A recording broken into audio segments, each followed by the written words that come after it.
So I feel like he's going to a lot of different spaces. Yes. Right. Yes. I definitely feel like this album is like the dreaded crossover album. It is a crossover album. It's the dreaded crossover album.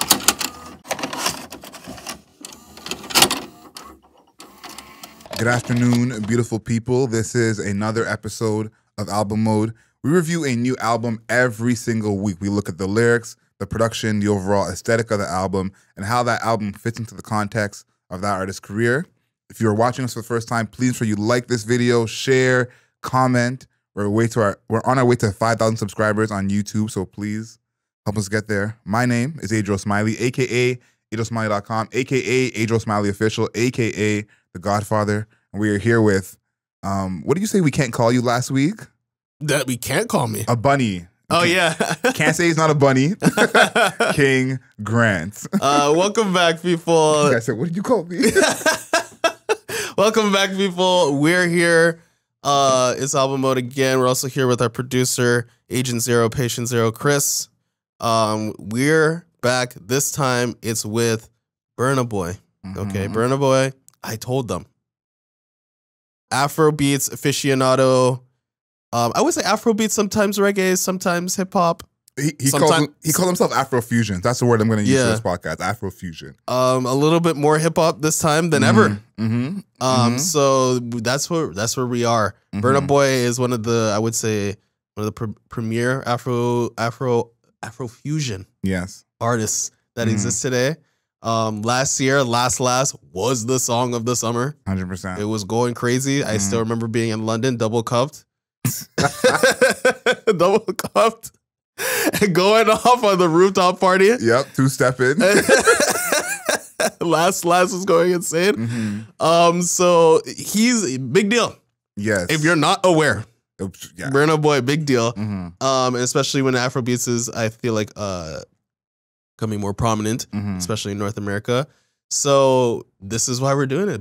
Burna Boy, I told them, how were you feeling leading into it's come up? Because I remember saying, it's like, oh, maybe we should do Victoria Monet this week. And you were like, respectfully, what are you talking about? It's Burna Boy. We gotta be respectful. Burna Boy, we'll get to this later in the podcast, but I would say he's probably the largest Afro-Caribbean artist since Sean Paul. Like that's the kind of the level he's at in terms of globally. I was excited for it. Burna Boy has been putting out good projects since forever.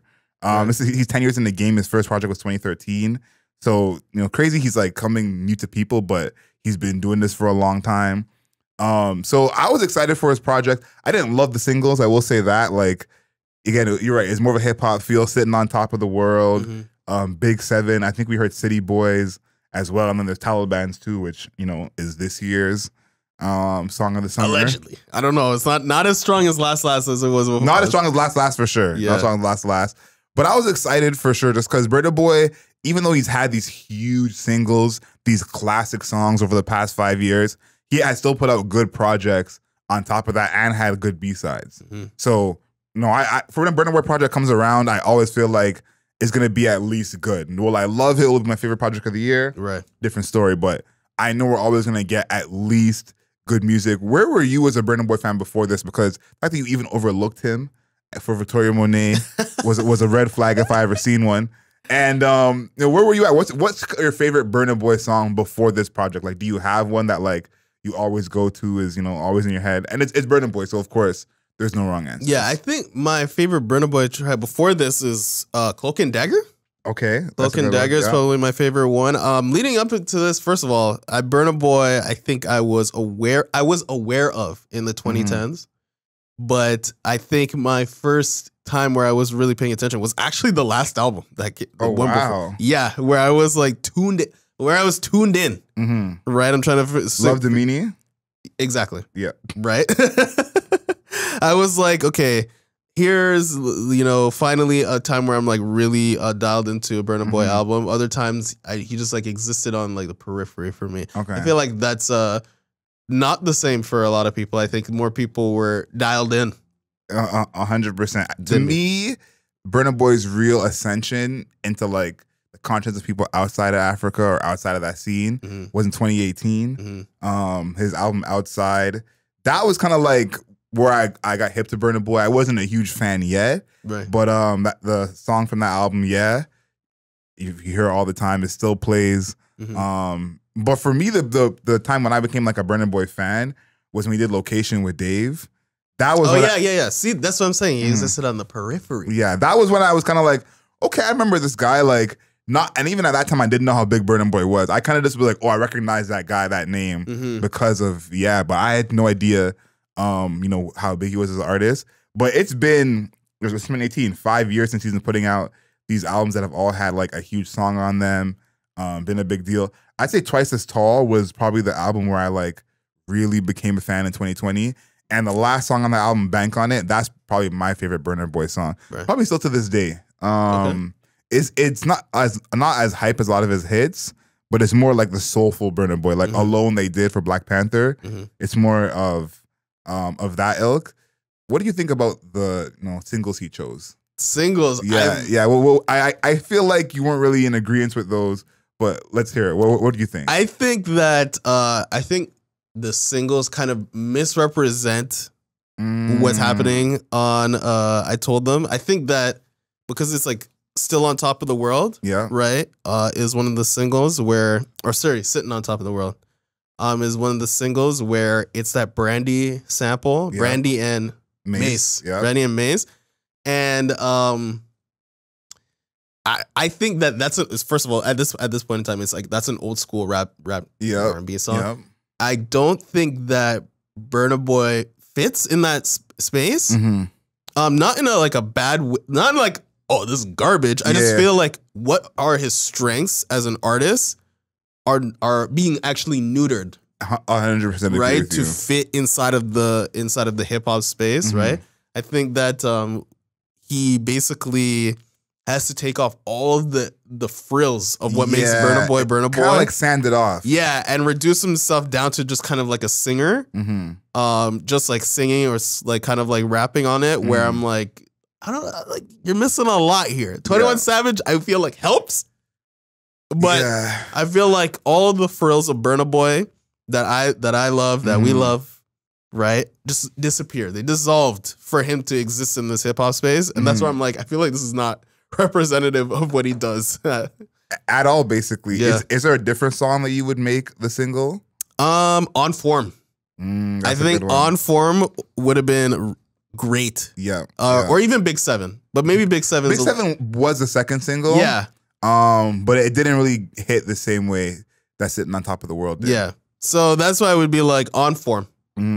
Just because I feel like that that exclamation of like saying On Form is like really that is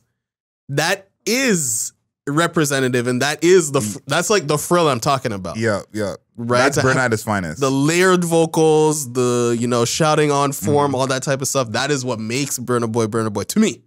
Right. So I'm like, that would have fit much better. This could have been like a little nugget inside the album. It was like, oh, there's a hip hop. There's a little hip hop song happening right here versus the rest of Afrofusion that he's doing, right? So I like On Form is one of the songs I have highlighted in the production too, so we'll get to that in a bit, but I think that's a great one. I think Giza with Say You Vibes, I think that would have set a real tone with this project of like, yo, it's still Afrofusion, like nothing has changed. That was a song that I saw a lot of people on Twitter, like as soon as the album came out, like that was one song they're tweeting about. And I think that is like, that's the kind of sound that isn't as Americanized. You mentioned Sit on Top of the World, that Mason Brandy sample. I was talking to someone about the project, and I said, this album has a lot of Burna Boy, like kind of Americanizing his sound. Yeah, absolutely. And I called it, like, they Macified it. Like, it's funny he did sample Mace, but that's really what it feels like to me, is like, he's in that era of his career where it's like, you see on the cover, the shiny suit, like, about to get it poppin' type of era. Also, is that taken in New York? That looks very New York too. It is taken in New York. So it's like he's definitely making an effort with his album to break into America, we'll say, because we mentioned it earlier, last album was your like a real entry into Burna Boy as a full album artist. It came out in 2018. And is a certified classic already, you know, as new as that song is. And so it's like, think about how big he's been as an artist when came out 5 years ago, that only now there are certain people who are just kind of like getting into him, it totally makes sense to him feeling like, okay, y'all have been sleeping on me. This is my time. But here's my thing with that. I'm like, I don't know if it's necessary though. Like you can exist. Like Burna Boy is also already like a very large artist. And again, when you have a song in the summer, I want to say that people are recognizing you. Yes. So I think that it's kind of like, I just think overall, the theming of that, trying to Americanize, trying to become more North American in any sort of way, is a mistake on his part. And also, for somebody who says Americans don't have culture, I've seen a lot of assimilation happening right now. Ooh, big assimilation. Right? I'm seeing a lot of assimilation right now from a person that seems to be like, oh, you know, the continent of Africa is so rich and colorful in culture, which it is. Yes. But so is North America. Yes. You know, like you're looking, if you look at the cover, I don't mean to bring so much attention to the cover already. Yes. But the clothes that you're wearing seem very, very North American to me. The type of like music, we were going to hip hop single. Yep. Seems very American and hip hop American. So I'm just a little bit skeptical. I'm skeptical overall of the like the theme of the album, but also like I feel like it just doesn't work. Like he's so far, I feel like he's removed from that space. He's kind of like basically like a cousin. Yeah. He's not truly part of the American culture like that. But like that's what I'm saying. He's kind of like a cousin. Like, you know, he's like your Nigerian or British or whatever cousin, right? So he's like adjacent, and like he can hang with us. Yes. But you're not exactly like us, even though that you're a cousin. I think for me that remains to be seen on like if this is a miss or not in terms of that being the theme, because I do know that there are a lot of Africans and even Africans in Europe who have a lot of influence of the American culture. You know, like African music, UK music, European music, at least of the Black variety, is probably at its peak right now in terms of popularity worldwide and being notable. For a long time, like we said, when Brandy and Mace was around, Americans ruled it. That was like the biggest influence. So I think there is something there of like him being so influenced by American culture, because I'm sure there are other African kids like him who, that was the culture they were really, really into. I want to read this quote that he had from Apple Music. He said, "They say a lot of times that prophets is not really recognizing its own home and shit. So this is one for the part of my own home and the people in my own home who didn't believe or doubt it or still doubt or any type of thing. And not just them. It's like everyone that ever had me speak in the past or when I first started. You can go back to my old tweets and stuff. I basically predicted everything that's happening now. So this is basically that. It's fun to tell people something is true and they doubt and then they end up seeing it. There's no greater feeling." This, I think, kind of fits in with the theme of like he felt like he would be here. And that's why I started the top saying he's probably the biggest Afro/Caribbean artist since Sean Paul, is that this is uncharted territory. Everything that Burna Boy is doing going forward is uncharted territory. Who would be the biggest, African artist before Burna Boy? Who's that person for you? Who do you think that is? I don't know. And you're asking me a tough question. And that's kind of the point, is like, as much as he doesn't need, the Americans and need that clout, him even being known as much as he is from Americans and a part of the American culture. Akon would be the closest. Yeah. Sorry. Akon would be it. I think Akon is more American because, he went to jail here and everything. But Akon would be it. Akon did not make Afro music though. That's true. So I think like that is a huge part of it that you see in the production as well. You talked about On Form. On Form was probably one of the first songs on here that I heard that I was like, okay, he's still him. Like production wise. Because you're right, Sitting on Top of the World is like very Macified. Yeah. And then when you hear On Form, the snares he chooses are not really snares at all. It's kind of like those African stick drums that really push it forward. And then the pace of that, it really matches his voice. Like he's not, muted, neutered at all by the hip hop production on Form. Like you see his voice really, really shine. And that's kind of where he is at his best. So On Form production wise was the first indicator for me that like, okay, the same Burna is still in there. Yeah, it also has that that kind of like bouncy isolation, right? In the pre-chorus, right? Where he's speaking. I believe it's Pidgin, which I can't. I wish I could repeat for you guys here, but I cannot. Let's leave that alone. I don't have the linguistic skills to approach that. But that pre-chorus basically, and it'll play in the audio version that where you basically like the entire song kind of just stops for that synth and that pre-chorus. I think it's awesome. And I actually think it's just like the best part of the song, straight up. But yeah, so that and then the layered vocals that I mentioned before is what really makes it like what I think is the best track. I think it's the best track on the entire album. Okay. So there's that for me. I think that he's definitely we talked about the Americanized part. Yeah. But I think that there's definitely elements where I feel like he melds like the I would say American or hip hop elements with Afro beats or something, right? So like Big 7. Yeah, I have that in here too. Is another one where I feel like there's a merging happening. Whereas sitting on top of the world was like, no, we're just doing the hip hop track. I think that it's like kind of like a almost like playful, airy synth, but it also has like the hip hop, the old school. I don't know why he's going specifically for old school hip hop. Yeah, but he's going for the old school hip hop break drums, like the b-boy break drums. It works. It works. It does. It works. I don't know if it's like working spectacularly, but it's working. And I think that it's a good song where he's just like, first of all, shout out to Virgil Abloh and Sidhu Mala, which I didn't think. Yeah, that was a surprising shout out, honestly. Yeah, I'm happy that he knows him. Yeah, rest in peace to Sidhu. I was just genuinely shocked. Yeah, I just genuinely shocked that he even knew who he was. Just because he seems so like such a like localized Canadian presence, but he recognized them, and I just think the song overall, it has this like almost this element of like freeness. Yes, like you feel free, feel like let go, like you feel like a release or like a catharsis, even though it's midway through the album. Yep. So that might be a little bit of a sequencing issue, but I think that the production in that sense is working. That's when the combo is working. When there's a combo, when you're going in one full direction.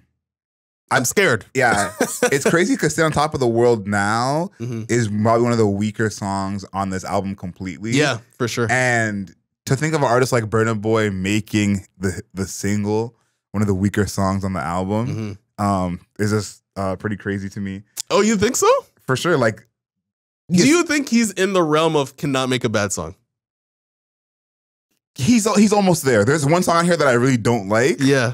But I'm not trying to say it's a bad song. He's definitely in that realm for me of like can't make a bad song. Okay. But there are songs I just don't like. But I'm like, the song's not trash. Like if someone puts this on, I'm not gonna go take the phone and change it myself. Tested, Approved, and Trusted. That was kind of Tested, Approved. This is the track where I'm like, I don't think this is good. Tested, Approved, and Trusted was a song that let me know that like how this album was gonna be received. Honestly, because his voice is like the only thing in that song. That beat is very, very skeletal. A couple of chords at the end when the horns do their thing. That's probably my favorite part, like production wise from that song. But those drums are very basic.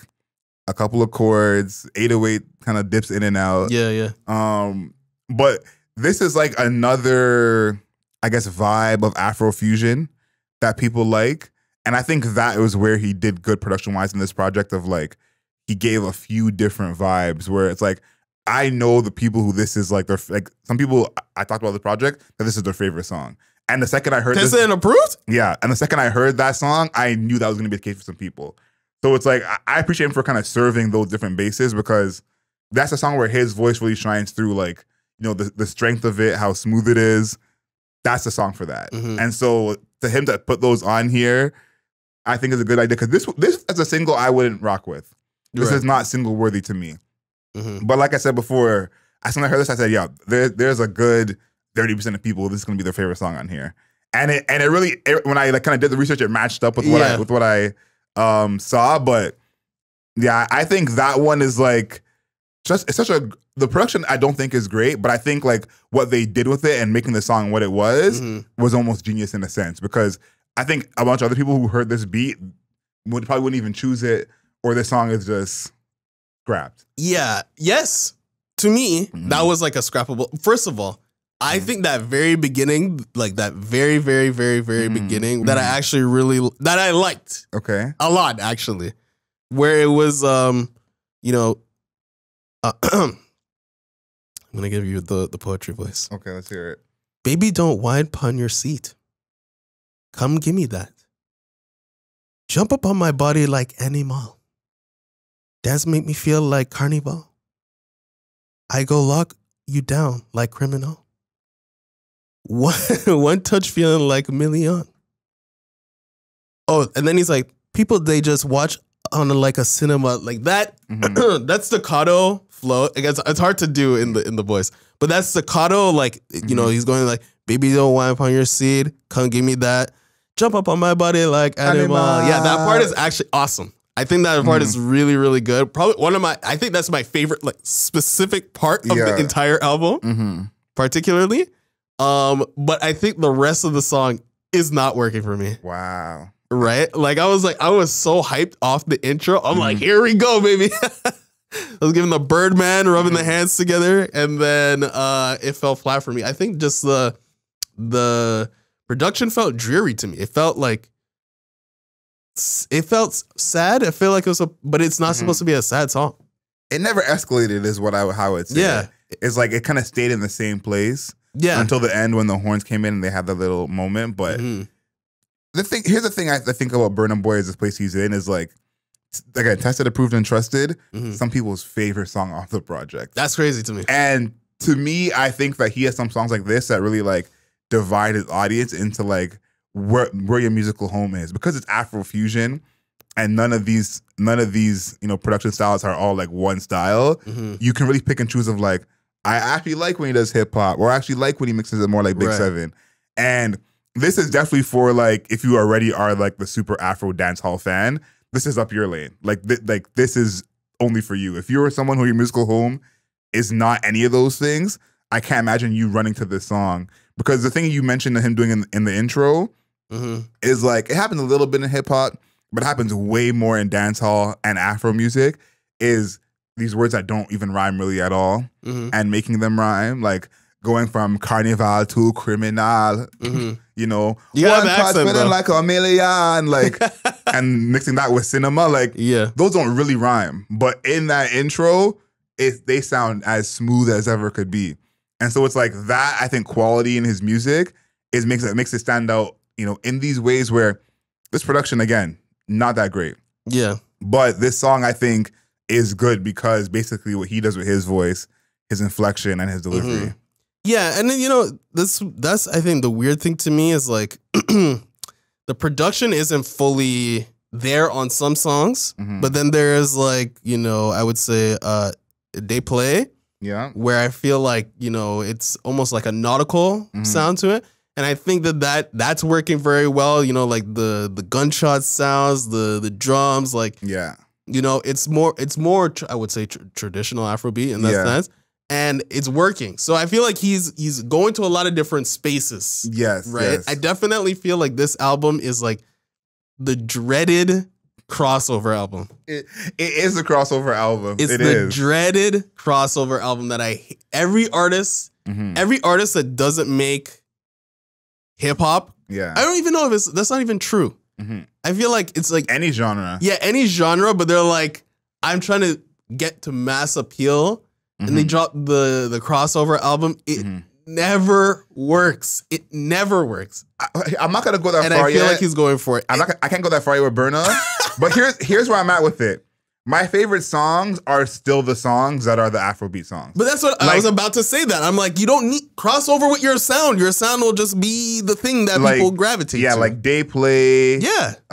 Giza, Art Form. Like even Cheat on Me. Those are still my favorite songs. Yes. And why I say it remains to be seen is because I think a song like Big Seven, or even Set on Top of the World, which I've heard play out enough times, I think some of these songs that are more of the mix may still be able to hang in that set list. Yeah, like, in the you know what I'm saying? When you go out and you hear the dancehall set list or the Afrobeat set list, Big Seven's not gonna sound out of place. Like imagine if someone played Dreams and Nightmares behind Taliban's, you know? Like, so I think that quality will help these songs have more life than just like in a vacuum on an actual like, you know, real deep listen. Because even as much as I like Tested Approved, I like some other songs. Yeah, Day Play is like one of the songs I don't have a clue what he's saying, and I'm just yelling. I'm yelling the sounds he's making. Like, so you're right. I don't know if he needs this crossover because at the end of the day, the best songs are still the more Afrobeat of the Afrofusion.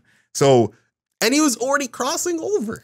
Well, he was already crossing over though. That's the thing. But here's my thing. I kind of I went into lyrics in a second because it ties in with lyrics. I don't know how much he was crossing over because for someone like you who says last album was the first time I heard of him, yeah, it's bigger than any song on this project, right? And came out 5 years ago, right? You know, and location same ways. So it's like to have such big songs so long ago and only now is based on his kind of sustained success and, you know, being credible and being in the limelight that we're here. But he had songs better than all these songs 5 years ago. So it's kind of like to his credit of like, yeah, like people clearly are sleeping on whatever it is he's doing because he's been at this level. He's had big songs. Yeah. And, you know, it's taking people all this time to be like, oh, Burna Boy's here. So yeah. I think there is something to that. Like, I don't think he needs that. I do believe like you're right in terms of like, stay with your sound. It will cross over, kind of like Sean Paul. Stay with your sound. Yeah. It will cross over organically. But I think there's evidence that's not necessarily true because he's, you know, made so many big songs between that time. Yeah. And only now it's like, now we're paying attention to him when it's like, that should have been there 5 years ago, to be honest. I understand that, but there's also, when you are like I would say a leader for a sound. True. It's just you for a little bit. Fair. Right? Fair. And then as you're, you know, you're like arcing like this, it's kind of like, almost like a star, basically. Like your star, you're arcing, and then you see like a trail of other stars falling because of your gravitational pull, right? Yeah. And I feel like that's what's happening. And maybe he just true. He got impatient. Exactly. I feel a little impatient. Like it was rising. You know, you have your own solo hits, kind of stuff. You're big star in your scene. Yes. Right, which is within your galaxy.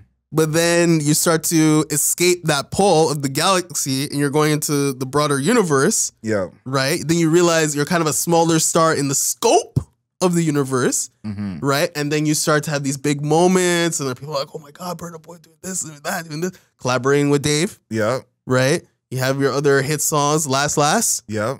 Huge. Yeah. Massive. Yeah. And then as you're, you know, climbing, then your gravitational pull, you're also bringing the rest of the scene with you. Yeah. So there's no need, like the crossover is almost like it's not necessary. It kind of sucks because I think he thinks he needs to be in the big broad conversation. Yeah, I think the periphery where he's at is where he's kind of doesn't like. Yeah, he's like. I would say a leader of a genre that is burgeoning. Yes. But he's like, actually, I should just be the leader, one of the leaders of music. Yes. And, right? And I think, too, you mentioned a good point about, like, you know, he wants to be in the conversation. I think there are plenty of American artists who maybe are more well-known in America than he is, but are not as big artists by any means. I agree. And I think that is probably something that bothers him. Last thing I want to say before we get into the lyrics, I thought we were in lyrics organically. Before I get into the lyrics, the thing I think that is true about you saying he doesn't need to cross over is in dancehall, Afrobeat, reggae, in that space, there are so many artists that have one song, two songs, right? And we still play them to this day. You know, I think about someone like Serrani, who, you know, had a feature with Burna Boy that kind of brought him back a few years ago, but the Serrani songs that you hear now are the same Serrani songs you heard 15, 20 years ago. And Burna Boy has kind of crossed over in that sense where he has songs that will play in the party till the end of time. If Burna Boy ended his career today, he has 5 songs minimum that will play in the party all the time. And it's like, I think that is maybe what the quality that we're not giving as much credit to. It's not something you can always measure. Yeah. It's not always streams attached to that. But I think that's what I mean. Like, he can pull everyone else up is like, there could be no hits off this album, and Burna Boy is still gonna play in the party. Yeah. That's not gonna change. And we talked about how some artists, they kind of need that to stay relevant. He has that. That's not changing, not going anywhere. And so for me, I feel like, how do you build on that? Because Last, yeah, Kilometre, how do you top those songs that are always going to play? And maybe he wants to play in a different part of the party, I think, and maybe that's what he's going for, where he's like, okay, I play in this party already. How can I play? How can I get in the Dreams and Nightmare set? How can I get in the Little Baby set? I don't know if he can fit in the Dreams and Nightmare set. I don't think he can get in the Little Baby set and the Moneybagg Yo set. I don't think he has a place there. But I think that is like the only space left for him to be at, because over here on this set, when you play the Burna Boy, we see what happens. It's solidified. Yeah. He has this feature with J. Cole, and on this album. On this album, yes. And I wasn't excited for the J. Cole feature, even though I love J. Cole. J. Cole, Burna Boy, that doesn't sound like a great mix to me, you know? Like, J. Cole has... It was all right, though. No, it wasn't bad. Yeah. But J. Cole just doesn't give me that energy. Yeah, no. Burna Boy did say in his interview with Complex, with Speedy, that, you know, this was not the song they recorded in the studio together. Oh, okay. They actually did a song in the studio together that's probably going to show up on J. Cole's project. So I'm very excited to see what that sounds like after hearing this. But on Thanks, Burna Boy has this section in verse 2 where I don't want to say he's getting deep, because Burna Boy is not really the type to get deep. He does drop some gems and kind of some life jewels, as he says. But, you know, in verse 2, he says, too many people... Trying to read this like in a straight face and not put the accent on, this doesn't work. You get to like a certain word, and you're like, this with the accent on. But basically, he said, 20 people, they don't fear God. What do you think he created hell for? Mankind so jealous. Them no one, them they tell us. And this idea of, you know, people don't fear God, what do you think he created hell for? I think it's such an interesting way to put it. Like, I haven't heard that in such a long time of like, what did God create? What did God create hell for you to fear him? Such an interesting concept. He has these like themes of like religion and faith sometimes. Yeah. And this music, I think, comes from his African background. Like anyone who's African knows, typically whatever faith he is a part of, the faith is big. Yeah. Over there. But I thought that was interesting in this song with J. Cole, where J. Cole is like, J. Cole in his verse mentions about like, he's leaving the game. This is the end. At the end of the verse, he talks about Burna Boy has him on Smash right now. And this is technically the outro to the project. This is technically the last song. Taliban's the bonus track. Yeah. But I think this energy with him ending the album and him saying what he's saying, it's kind of like him stepping into a next part of his life, it seems like. Of him being like, yo, fuck the haters. Y'all don't get it. Like, I'm only fearing God. I'm making my next step. They're so jealous of me. I thought that was just such an interesting, I guess, take to end this project specifically on, especially including J. Cole as a part of it. Because this is by no way, I don't think this is Burna Boy's last album or anything like that. But it's kind of like he's saying the end to like an era of Burna Boy, which I don't really like. Because I like the era we're in. Like, I don't need a hip-hopified Burna Boy, you know? Like, I think he's so talented that he makes those songs like passable when maybe they wouldn't be or shouldn't be. But I never heard, you know, Kilometre and said, okay, let's Macify this. Yeah. So I don't like this energy of him kind of being like, you know, it's a new step for me. I like where he was at, musically at least. So to see him say these things on this song, flag was raised. Maybe not red, maybe yellow. Okay. Yellow flag was raised, but I'm not, you know, I'm not begging for Burna Boy to have a bunch more sitting on top of the worlds.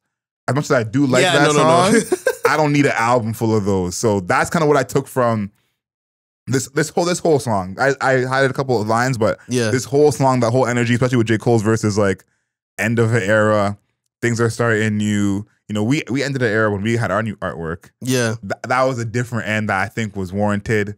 And beloved. Rebirth. I don't think I want, you know, I want Burna Boy to become the artist he thinks he should become and like as big as he thinks he should be.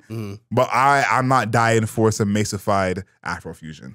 Yeah, me neither. I think that even when it comes to, it's also includes this in the song where he talks about, you know, he's like, this is the motherfucking thanks I get for making people proud every chance I get. And then he mentions later, he's like, Burna still apply pressure, sneak up on you on a silent one. Who be that person that showed you how to really do this thing? So there is like a little bit of like incredulousness, incredulity. He's incredulous. Yes. Because he's just like I do think, right. Even connecting back to our conversation earlier is like I do think he feels as though he's surpassed like this element of like Afrofusion, Afrobeat, or whatever. Like it does seem to me. Yes, I agree with that. He feels like, I did everything here. That's what it seems like, right? Yeah. And I think when you're early on a wave, right? You're early on a wave that's, when I say early, I mean like early in the sense of like everybody's actually paying attention to it. Yes. When you're early on a wave and you do like a ton of work there and then the wave is like actually popping, you're like, I kind of did everything. Like, what am I supposed to say? Another 5 years in the same thing? I've already done stuff. So I understand why he feels like he needs to move on. And that's why I do think that he feels like it should be bigger. But I don't know. I'm skeptical. I'm skeptical. And I'm still a little bit like worried in the sense that I'm like, from what I've seen, I'm wary of the crossover being possible. Always. I feel like you can make a pop song. More than a hip hop song? Yeah. I kind of agree with that. I feel like a pop fusion. A pop fusion with Afro fusion. Lots of fusions happening. Yu-Gi-Oh style. Screaming. Do you have anything else for lyrics? I think that more for lyrics, I don't really think so. I think that a lot, first of all, some of it's in pidgin, so I can't parse it. Yeah. But I think I mentioned most things. Oh, one of the things I wanted to mention is kind of lyrics, but the RZA and GZA are part of this album. They're kind of like doing like the skits and stuff like that. How do you feel about like the skits, the RZA doing GZA doing like an extra, ending to I Told Them? Like, how do you feel about the Pharrell's? I'm happy you brought that up because I have that in my notes. I thought it added a little texture to this. I think it goes back to what I said about that American hip hop influence. Yeah, what's up with that? That's like I said, the little Wu-Tang. Where are you getting those Wu-Tang influence? I didn't realize Wu-Tang was in Nigeria. I didn't know but and that's kind of what I like have it being very Wu-Tang focused of GZA and RZA. Then you having the slaps and the punches. Yeah. While GZA's talking like super giving that old school Wu vibes. And I think everyone knows this by now is like that 90s hip hop era, like a lot of those artists are huge internationally. Huge. Africa, Europe, Asia. Like a lot of these artists from the 90s, like Wu-Tang, are more popular outside of America than in America at this point. Yeah. And I think like this is a testament to that of like, there's a lot of African kids who are either Burna's age or even younger and older who this is what they came up on. Like there wasn't a Burna 30 years ago. Right. There obviously were African artists who were big in Africa, but there was no Burna 30 years ago. So to have, people like GZA and RZA on this, I think it's a huge flex. Like in any genre of music, you got GZA and RZA on your project, a huge flex. And I think too, those are the kind of like the hat tip of him being like, yeah, I'm coming. This is me coming to the hip hop side. But I like even Virgil Abloh. Virgil as well. Yeah. But I like it because I don't know where Burna Boy fits in the like, old school hip hop type of beat. Yeah. But I appreciate that to have like my hip hop like crossover is coming from the roots of hip hop. Like my hip hop crossover isn't Chingy. My hip hop crossover is, people like Not Fabulous? Like Fabulous would be okay too. But Fabulous over Chingy for sure. Okay, whatever. But my hip hop crossover is coming from people like GZA, like RZA, like I think that gives them more credibility in that space because if hip hop crossover was a little pump, we'd be like, okay, yeah, that's crazy. But like crazy. his like crossover or like inspiration of hip hop coming from like what if it was YBN Cordae? The greats, yeah, that gives them more credibility. So I like that he added that in there. Okay, I like that too. I think that.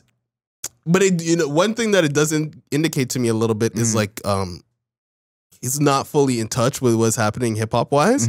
I guess he's including Dave and 21 Savage, so it does show that he is aware What's you're saying because they're older artists? Yeah, like I feel like you can signal to the old artists, but it's like I think Burna Boy's past that. Like Burna Boy is really like a legacy artist at this point. If we're being honest. So?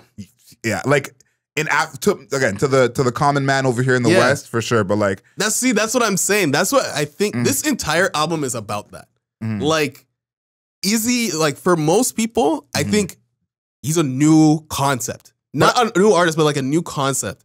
Right. I think that's from the outside looking in. Right. But I think like in music, that's the difference. Like, for example, who on here? Like Dave, 21 Savage. Like 21 Savage may be streamed more than Burna Boy, but 21 Savage is well aware that this is a big look for him to be on Burna Boy's track. And that's what I think is like the population, the fans, they don't know as much as they need to know most of the time. But to the artists in the industry, I think this is where Burna Boy is like has a point of like the other artists in the industry know like who's bigger than who. Central C may be very popular in America for his raps. Central C knows that Burna Boy is Burna Boy, that kind of thing. So I think like that is the theme of this, but I think there is really credibility to that of like the people who the fans respect, fans look up to. They're also looking up to Burna Boy as like same with J. Cole. J. Cole knows. This is a big deal for J. Cole to be on a Burna Boy song. Even though it's big for Burna Boy as well, that's a flex for J. Cole of being like, I was on Burna Boy's last album, because not many rappers could say that at all. Yeah, that's true. Do you have a favorite feature? As unless you have more lyrics you want to watch. No. I want to talk a little bit about his career. Sorry? I want to talk a little about his career in a bit, but favorite feature? Yeah. This is still lyrics, I guess. I don't, honestly, it's probably Dave. Okay. Even though I don't love any of the features on here. Me neither. I would say like it was a trap question. Yeah, like I don't like it's like not really great to choose from. Like I would say Say Vibes on Giza might be the real answer. Yeah, that's actually true. Because that's actually the best song of all the features. Yeah. But Burna Boy don't need no features. Like it's very rare that like Cloak and Dagger is actually a good example. Yeah. But it's very rare that on a Burna Boy song that a feature helps. He helps the other way around. He helps other people. But like, if you go on Burna Boy song and you feature, usually it's not really helping. Yeah, because there's not much you can do. Yeah, you're right. There's not much you can do to elevate his songs. Yeah. That he isn't already capable of doing himself. And like we mentioned, like the hip hop elements are like, it's all right. Like, I can't even think of a proper hip hop artist to put next to him, like to feature in his track, and like this is like elevate, like we're bringing up the level, No, like him with Dave, I feel like it's just like it works, like it, but it's like we're on the same level meeting here. There's no one person is arcing the other person up.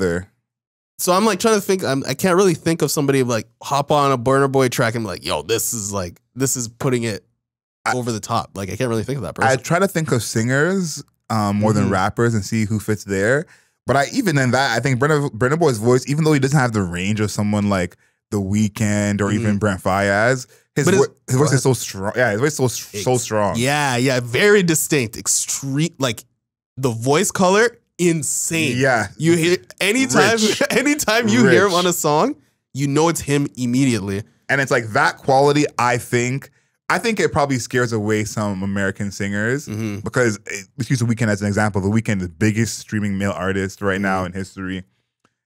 My king. That's my king, baby. That's my God right there. I want everybody to recognize. Now he's your guy. No, come on. That is... No. Oh, he's always been your guy. The amount of disrespect for you to even Can we zoom in on Demar getting triggered?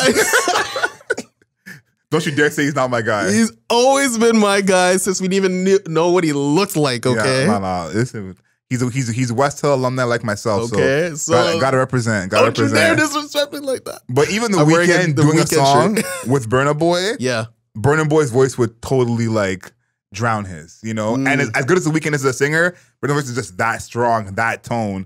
And so it's like, you're right. What can you do? What help does he need on a song? I guess remains to be seen, because I still can't think of a feature where it's like it really, really worked out. In terms of his career, we've talked a lot about this already, so we don't have to spend a lot of time on this. But mostly, I think this helps his career.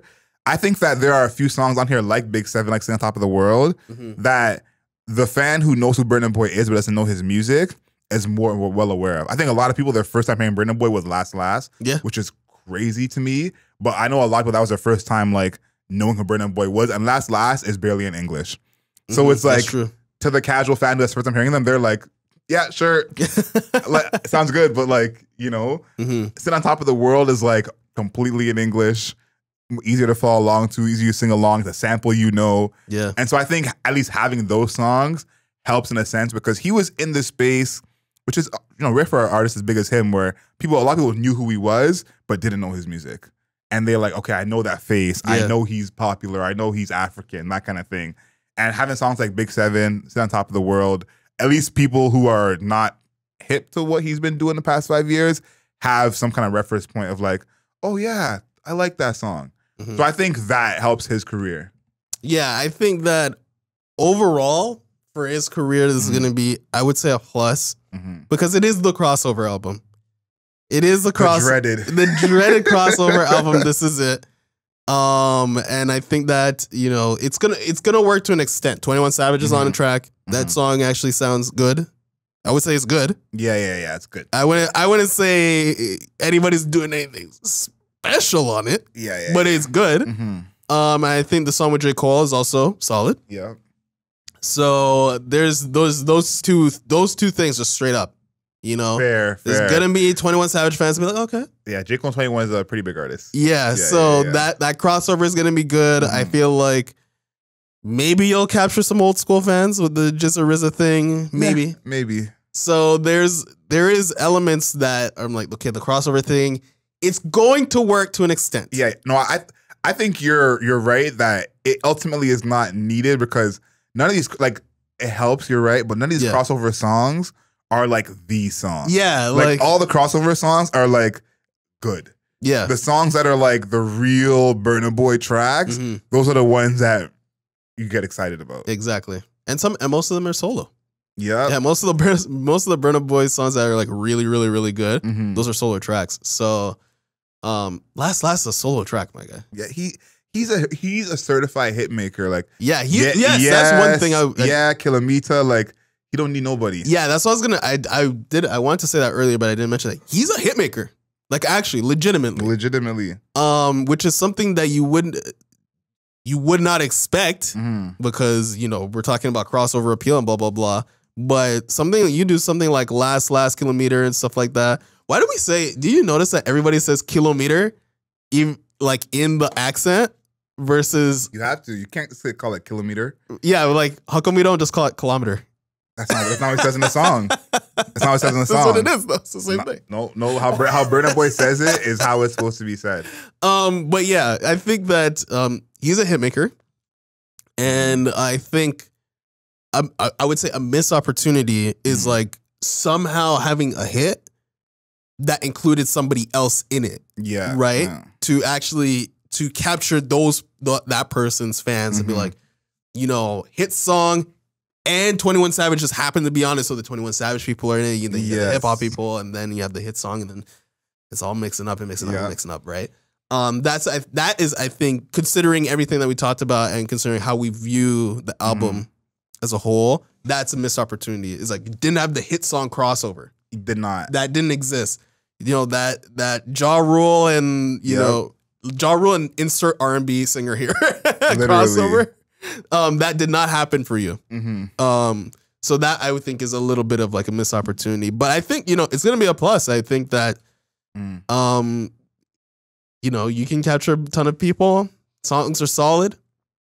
For sure. Taliban's a great song. I think you brought up a great point about him lifting the genre.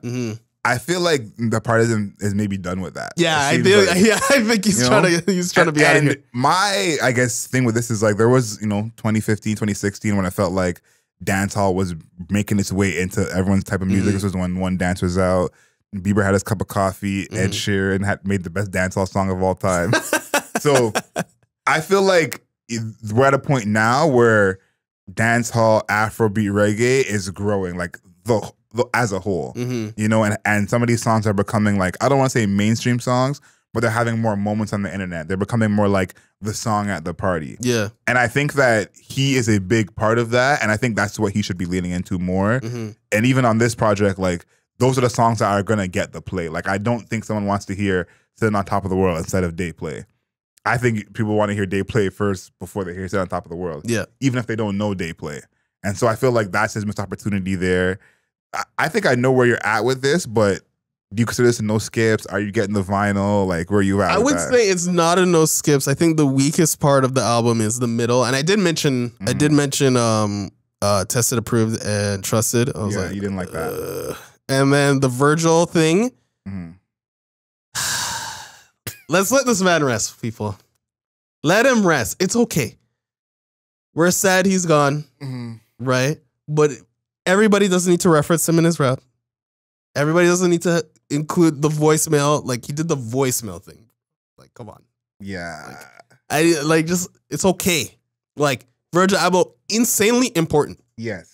The part of the reason why I dress the way I do today, literally part of the reason my outfit exists is because of Virgil Abloh. Yes. Right? So it's not that he is not insanely important. He is.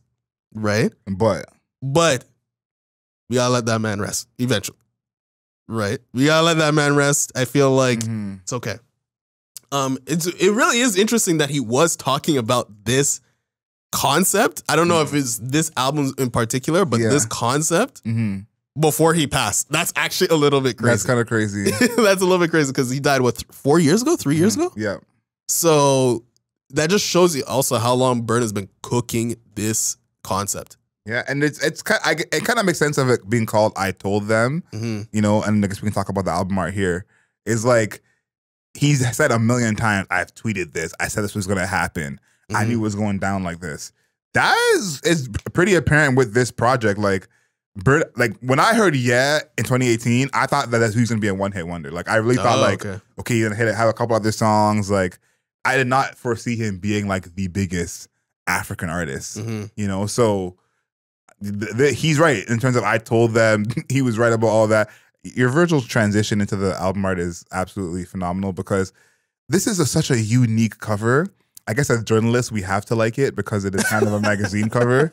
But I think I like the cover because I think it's going to be memorable. Right. I do think like he's had a lot of good covers over the years. I'll say like every cover he's had, he's basically been on the cover and it's been good. This is the most like his face other than Love Domini. But I do think this will be a memorable album cover. One, because it's like so much motherfucking words. Yeah, it looks like a newspaper. Or it looks like a magazine cover. Yeah, from when they used to really have like the weekly magazines. When that was a weekly magazine now sounds nuts. Yeah, that actually is so crazy. But this looks like The Source or Double XL or something like that. Like, it's definitely grabbing that influence, which I like. But which I must have like a tell. For sure. My butt is coming, which I like. I think the lettering could have been a little bit better. Yeah, I agree. But other than that, I do like the concept. I like that he's posing for his own magazine cover. It's got all the stuff, you know, plus more exciting content, blah blah blah blah blah. But the font could be better, because if you really think about the lettering for the font, like for the title, like I told him, he used cutouts from inside the magazine to put on the front of the magazine. Like, that doesn't make any sense. That actually doesn't make any sense. And it's probably the hardest part to read out of all the words. Yeah. Yes. Yeah, you're right. So that's a little bit of a problem for me. But I like everything else. I like the blue jacket, like the blue pants and all that. Everything else. I think it's awesome. I think this is gonna be an album we think about with Burna Boy, even though it's not his best album, because it's the crossover album. Yeah. And this is like the crossover cover. Like, if you go back and look at his other covers, African Giant, he's on some African money on the cover. Love Domini is him and some cake around him. Twice as Tall is him putting his foot down on the world. And then this is like almost a whole different artist on the cover. Yeah. So I don't think he'll be going back to this, I'm assuming. We'll see on the next project. But I think this is gonna be the like, okay, when he got on the cover of his old album, that's when that's when he crossed over. For me, it's not a no skips either. City Boys. It's okay. I really did not like you didn't that like song. City Boy? And thanks for remember, because I feel like I've forgotten a million things with this review, but I think that is where he should go in terms of like him doing the samples and the covers. Yeah. He needs to do a real dance hall proper sample. Taliban's, I think, was his first time really stepping into dance hall in that way. But I think about all the like huge dance hall songs that he could sample. Pick any Vybz Kartel song. I thought of Virginity by Vybz Kartel. Yeah. If you did a cover of that, like there are all these songs where it's like it's a jewel for the heads in a way. Yeah. That he really needs to step into that space. So I think him doing more dance hall is probably the next space he needs to go. Obviously, he's not native to dance hall, but I'm sure they would love to have Burna Boy over there. Yeah, again, he has the vocals. His vocals again are so distinct that he can. It allows him to do a lot of different genres. That's what I'm saying. Like pop song, possible. Maybe even did something with Post Malone. No, I'm thinking about it. I don't know. That's actually not horrible. Their tones, I think, could match. Yeah, like we got weird voices. They're both kind of adjacent to pop music in a sense. Maybe there's something there. I don't know. That's the only artist. Like I'm trying to like scratch a brain, trying to figure out an artist that would like accentuate it. The one I thought of is Travis Scott, and something like really, really like that would be pretty crazy, psychedelic. That would be sick. But I think it would be a Travis Scott featuring Burna Boy. Travis Scott would be the main, I think. But Burna Boy would just take whatever world Travis Scott's creating into like a whole different place with his voice. Yeah, I would get this vinyl. Would you? I think the cover is like popping, like memorable enough, and even though it's not in no skips, there are enough songs in here that I like. That I would get the vinyl, because like, to be honest with you, the songs that I don't like, I'm not skipping. You know, which I think is key when getting a vinyl, is like, do I gotta walk over there and pick that needle up? Yeah. If I don't gotta do that, then we're in a good spot. So I think I would get this vinyl. Okay. I think I'm on a no with the vinyl. I do think it's very eye-grabbing. I do think it's like kind of interesting to put on display. But there is the handful, like also things like the Virgil thing or the Jizza like outro. Yeah, like the outros and the skits I feel are not adding anything. And like I would skip those every time. Yeah, we could do without those. Right. So, and then there's also again like trusted and approved. Tested, like, approved, and trusted. And yeah, so I'm like iffy. I would say no. But what is your score? You gotta. That's why I kind of like when we're talking about the vinyl, because you kind of telegraph the score. Like, you know, like you gotta tell what you're. No, it's a good one. It's a good one. For a score for me, I give this an 8. Okay. I do think this is a good album. I think that the real reaches he made in terms of trying to do the hip hop Afrofusion blend, I don't love. But I think, at least personally, I'm so critical of them because his real Afrofusion music is so good. And I think that like seeing the difference between those two is just like, what are we doing here? So it makes it seem a little bit worse. But in a vacuum, songs like Sitting on Top of the World aren't bad songs. You know, they're just not as good as Last type of thing. So for me, I told him my Burna Boy is an 8. This is probably the album I've played the most the entire year in terms of like the first like few days of it being out. Oh, okay. This has been like, I've been listening to this album a lot. So 8 for me for Burna Boy. I told them. On that topic, I spin Get Up by New Jeans literally every day. That album is 15 minutes, fam. Of course. Every day I spin that thing. But in terms of the score, I think I'm gonna give it a 6.5. Okay. I think that lots of solid things happening. I think that the hip hop influence thing is too overbearing and neuters him. I think it just like it negatively impacts his music. Actually, I think the closer he gets to trying to fit in to that hip hop space, the more of his artistry he has to shave down to fit. Right? I think the layer vocals, the gang vocals, the big like exclamations, like the shouts and stuff like that. Hard to do that, and can't really do that on or the hip hop songs that he is going for. It does not fit there. No, because he's doing old school hip hop. That dynamic doesn't work. No. And I think that there are good stuff. You know, I think On Form really good. I really like On Form, but then there's like a song like Tested, Approved, and Trusted. that let me down. Mm-hmm. Even though I love the intro. I love the intro, but it's kind of like dreary, a little bit boring. Cheat on me with Dave. I'm not feeling that. You know. Feeling it. And yeah, and then again the interludes and stuff, not feeling them. So I think it's solid. You know, it's not a bad album. That's what we say. Yeah, it's definitely not a bad album. It's not garbage. Before we get out of here, we talked about people he could work with. Yeah. You know who came to mind for me? Busta Rhymes. Okay. I think there is something there, and they would look good in a music video together, I think, for sure. And I also think Busta's voice won't be like, you know, kind of drowned out by Burna Boy. I think that his voice is strong enough that it could be like two equals on a song in a sense. But I'll be thinking about this for the next few weeks, I think. I'm trying to figure out who works with Burna Boy, because it's been 5-6 years, and him and Dave have been a good combo. Him and J Hus have been a good combo. But we haven't found that, like, you know, he hasn't found his perfect mix exactly in hip hop space, and he plans to be here. So, you know, as the Album Mode family, it is up to us to figure out who is Burna Boy's like perfect match hip hop wise. It's not J. Cole, unfortunately. Yeah. It's not 21 Savage. Yeah. Dave. It's probably his closest one. His best collaborator right now. Right now, but I think that there's someone on the American side who could work. So yeah. Album Mode family, please help us find that out. This may be our first, like, I think, Afro fusion or even, you know, Afro/Caribbean artist we've reviewed. Am I thinking of something? Maybe. Did we do Love Domini? No, I don't think so. Yeah. No. I don't think so. And we talked about Janelle Monáe's album having a day party vibe. This album is very day party vibes.